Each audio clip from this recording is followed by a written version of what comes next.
जगाच्या पोषणकर्त्यासाठी नास्तिकेच्या एका हाकेवर वारुळातून ब्रह्मांड नायक एकटे नाही आलेत, तर गजानन महाराज, श्रीपाद श्रीवल्लभ, शंकर महाराज, श्री साई आणि गगनगिरी बाबांनाही सोबत घेऊन आलेत.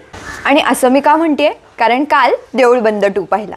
फर्स्ट डे फर्स्ट शो, कारण नाव होतं प्रवीण विठ्ठल तरडे. हे नाव ऐकलं की तो सिनेमा आपलासा वाटणार, त्यातलं प्रत्येक कॅरेक्टर हे आपल्यातलंच वाटणार, हे फिक्स असतं. But this time it was Snehal Praveen Tarde.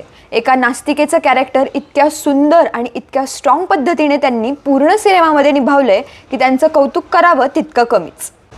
संपूर्ण मूवीमध्ये काही ना काहीतरी कारणाने प्रत्येकाच्या डोळ्यात पाणी होतं, पण सगळ्यात सुंदर होता तो मूवीचा शेवट. नकळतपणे प्रत्येकाचे हात जोडले गेले होते, प्रत्येकाच्या डोळ्यात पाणी. कारण काही सिनेमे हे पाहायचे असतात आणि काही अनुभवायचे असतात. आणि मला वाटतं स्वामी भक्त म्हणून हा सिनेमा पाहण्यापेक्षा प्रत्येकाने माणूस म्हणून तो बघावा. कारण देव आपल्याला भेटावा एवढे पुण्यवंत आपण नाही, पण माणसातला देव ज्याला समजला त्याच्या पाठीशी ब्रह्मांडाचे करता करविता उभे आहेतच. त्यामुळे या विकेंडचा प्लॅन सिनेमासाठी फिक्स, देऊळ बंद 2. श्री स्वामी समर्थ.